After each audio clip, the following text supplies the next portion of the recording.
Comment montrer qu'une suite numérique est géométrique?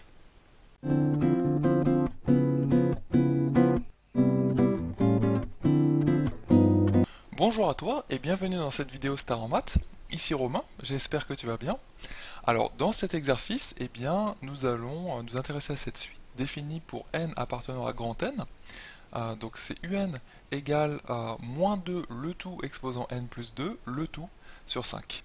Donc la question de cet exercice, ça va être de montrer que la suite un est géométrique et il va falloir préciser sa raison à cette suite géométrique et son premier terme. Donc c'est une question très classique en mathématiques que l'on voit dès la première S je pense. Et la méthode est la suivante pour résoudre ce type de question, c'est que dès que tu veux montrer qu'une suite est géométrique, il suffit juste de calculer le quotient un plus 1 sur un. Donc tu calcules ça, d'accord, pour tous les n. En fait, tu te soucies même pas du n, si tu veux, tu écris juste ça. Alors généralement, on note quand même pour n appartenant à grand N devant, d'accord. Donc pour n appartenant à grand N ici. Donc dans les exercices, ça peut varier, hein. Des fois ta suite, dans d'autres exercices, ça pourrait être n appartenant à grand N étoile, ou n à partir de 2, 3, 4, 5, n toujours entier, hein. Eh bien tu calcules ce quotient, et tu montres à la fin, en faisant le calcul, hein. Donc hop, tu fais tes étapes de calcul, et à la fin tu arrives à une constante. C'est-à-dire un nombre qui ne dépend pas de n, autrement dit, je sais pas, moins 2 par exemple, ou 5, etc., etc. Bref, une constante. Donc ça, ce sera ta raison. La raison de ta suite géométrique. Voilà. Donc ça, d'où ça vient? Pourquoi on applique cette méthode pour démontrer qu'une suite est géométrique? C'est tout simple en fait d'où ça vient. C'est parce qu'une suite géométrique, il faut savoir ce que c'est. Une suite géométrique, c'est une suite en fait qui est définie par récurrence de cette façon, c'est-à-dire que tu as un plus 1, c'est-à-dire un terme, qui est égal à q fois son précédent. C'est-à-dire q fois un. Alors q c'est souvent noté comme ça, hein, c'est ce qu'on appelle la raison justement de ta suite géométrique. D'accord? Donc ça c'est suite géométrique, c'est la définition, hein. Par récurrence on appelle ça, d'une suite géométrique. Et donc ça c'est défini, enfin ça te définit bien une suite géométrique. Donc si tu fais le quotient, hein, cette relation c'est équivalent à un plus 1 sur un égale q. Tu vois, c'est pareil. Donc une fois que tu fais ton quotient, et que tu trouves à la fin la raison, si tu trouves bien un nombre qui est constant, eh bien ça te prouvera bien que ta suite que tu as dans ton exercice est bel et bien une suite géométrique. Voilà. Donc là je t'ai rappelé la définition qu'on appelle par récurrence d'une suite géométrique. Je vais d'ailleurs l'indiquer. C'est ce qu'on appelle la définition par récurrence. Hop, à ne pas confondre si tu es en terminale avec le raisonnement par récurrence, hein, c'est différent. Et la deuxième définition d'une suite géométrique, c'est la définition qu'on appelle explicite, qui te donne un directement en fonction de petit n. Donc un égale, donc la première formule qu'on voit c'est u0 fois q exposant n. Tu vois bien qu'il n'y a plus de un plus 1 ou quoi que ce soit, hein. Là tu as un qui est directement donné en fonction de petit n ici. Le u0 il est connu dans les exercices et le q aussi. Et tu as aussi une formule un petit peu plus générale de cette définition explicite qui est la suivante, c'est-à-dire que un égale en général donc UK. Si par exemple ta suite, comme je te le disais tout à l'heure, ne commence pas à U0, mais commence à U1 ou U2 ou U3, parfois U4, même si c'est plus rare. Donc là j'ai mis UK en général, donc fois Q, exposant n-k. Il faut décaler l'exposant de la raison. Ça c'est une formule plus générale, et la formule juste au-dessus, c'est un cas particulier de cette formule plus générale, c'est-à-dire quand k vaut 0. Voilà, mais c'est la plus fréquente, hein, parce que souvent les suites commencent à U0. Voilà, donc ça c'est ce qu'on appelle la définition explicite.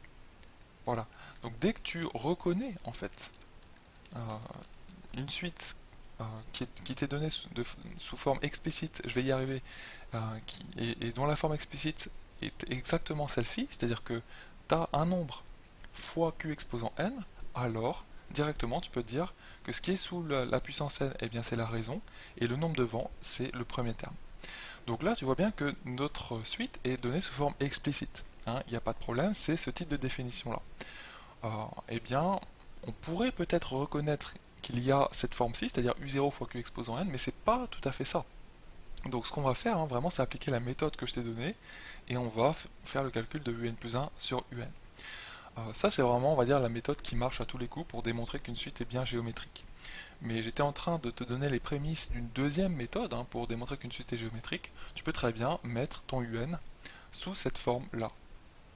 Tu vois, si tu as ta suite qui est donnée sous forme explicite, eh bien tu mets ton UN sous cette forme-là. Ce sera une deuxième façon en fait de démontrer que ta suite est géométrique. Je vais te la montrer juste après. Donc là, on fait ce calcul-ci. Donc tu calcules le quotient. C'est très simple, tu calcules UN plus 1. Donc déjà UN plus 1, en fait il suffit juste de remplacer le N partout ici par N plus 1. Bref, le N il n'apparaît que là, hein, que ici, à la puissance, avec le plus 2 derrière. Donc il faut remplacer N par N plus 1 pour avoir UN plus 1. Donc ça va te donner quoi? Si tu fais UN plus 1 sur UN, bah, ça va te donner tout simplement là-haut, donc on va mettre moins 2, le tout exposant N plus 1 plus 2, c'est-à-dire N plus 3. D'accord, n plus 1 plus 2. Tu pourrais mettre des parenthèses autour du n plus 1 si tu voulais, mais il n'y a pas besoin ici, hein, parce que tu as juste un plus 2 derrière. Le tout sur 5. Alors là, bien sûr, il faut mettre derrière le divisé par un, mais tu sais que diviser par un nombre en maths, plutôt que d'avoir une espèce de construction à étage, je t'encourage vraiment à utiliser ça, c'est que diviser par un, c'est aussi multiplier par l'inverse de un.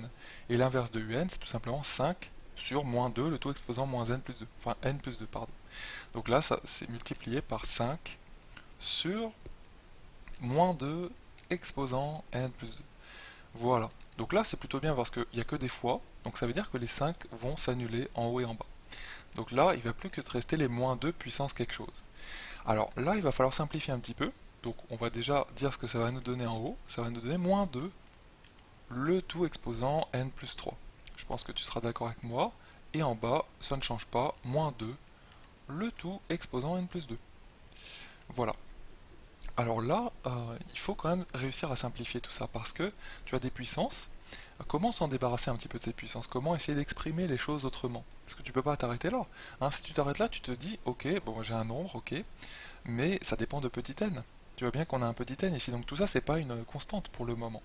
Hein, on n'a pas prouvé que c'était une constante, parce qu'une constante, je te rappelle bien, c'est un nombre qui ne dépend pas de n, c'est un nombre réel constant, un 5, un 3, un moins 2, tu vois. Mais là on n'a pas ça, on a du n. Donc là, il faut connaître les petites règles sur les puissances. C'est tout simple en fait. Les petites règles sur les puissances, la première vraiment à bien connaître, c'est celle-ci. Hein. C'est que A exposant, on va dire B plus C, c'est égal à A exposant B fois A exposant C, et pas plus. Hein. C'est ça la petite erreur qu'on peut faire. Le plus au niveau des puissances se traduit en un fois au niveau des nombres. C'est un petit peu comme ça que tu peux le retenir. Ça marche? Donc là, eh bien, on applique cette formule, parce que là, tu as moins 2, c'est ton petit a en fait. Le n, ça sera le b, et le c, en fait, ça sera le 3. Donc là-haut, ça va te donner tout simplement moins 2, exposant n, fois moins 2. Tu vois, c'est un fois moins 2, on remet bien des parenthèses, exposant 3. Et en bas, on fait pareil, on applique encore cette petite formule rouge sur les puissances que je t'ai rappelé là. Donc ça fait moins 2 exposant n, fois moins 2 au carré. Moins 2 le tout, hein, au carré, donc puissance 2. Voilà, donc là on s'approche vraiment de notre simplification parce que déjà les moins 2 exposants n s'en vont. Et là c'est plutôt bien parce que eh bien, ça veut dire qu'on obtient un nombre constant. Hein, c'est ce qu'il fallait d'ailleurs prouver. Hein. À la fin on veut bien montrer qu'on a un nombre constant, ce qui prouvera bien que notre suite est géométrique. Donc là on n'a plus que du moins 2 au cube sur du moins 2 au carré.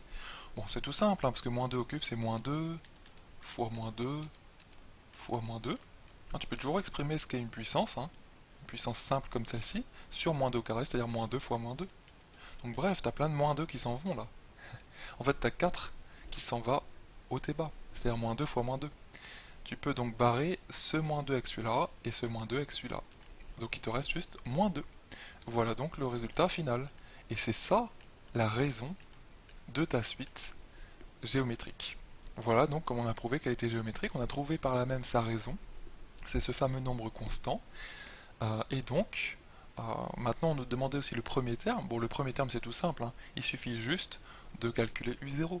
Hein, parce que la suite commence bien pour n égale 0. Hein. Là on te dit n appartient à grand N. Ça veut dire que n vaut 0, 1, 2, 3, 4, 5, etc. Donc il commence bien à 0. Et U0, on fait le calcul ensemble. C'est tout simplement, on le fait juste en bas, U0, c'est tout simplement moins 2 exposant 0 plus 2, c'est-à-dire moins 2 le tout exposant 2, donc moins 2 fois moins 2 ça fait 4, donc 4 cinquièmes. Voilà donc le premier terme de ta suite géométrique. Ça veut dire, si tu connais bien ton cours, que cette suite géométrique s'exprime comme ça aussi. Tu vois, sa définition explicite simple, ce serait celle-ci. Donc, a priori, hein, en fait c'est ce qu'on vient de prouver, hein, c'est que cette suite, elle s'écrit comme ceci, c'est-à-dire 4 cinquièmes facteur de moins 2. Donc on peut mettre le fois si tu veux, facteur de moins 2, le tout exposant petit n. Voilà, tu vois, U0 c'est 4 cinquièmes, Q c'est moins 2 et le exposant n qu'on a remis là. Voilà donc la définition explicite de ta suite géométrique. Et en fait, ce que tu aurais pu faire, c'était la deuxième façon de démontrer qu'elle était géométrique directement, plutôt que d'utiliser cette méthode que je t'ai donnée, c'est-à-dire de faire le calcul de un plus 1 sur un, et de montrer à la fin que c'est une constante, plutôt que de faire ça, eh bien tu essaies de transformer directement un sous cette forme-là, c'est-à-dire u0 fois un nombre puissance n. En fait, tu aurais très bien pu le faire en prenant l'expression explicite, la définition explicite de un directement, en te débarrassant du plus 2 ici en puissance, c'est-à-dire que ça donne moins 2 exposant n, le tout exposant n fois moins 2, le tout au carré. Donc on retrouve un petit peu ce qu'on avait fait là. Et ça te donne donc moins 2 exposant n fois 4 sur 5. Donc en fait 4 cinquièmes fois moins 2 exposant n. Tu vois ce qu'on a écrit là.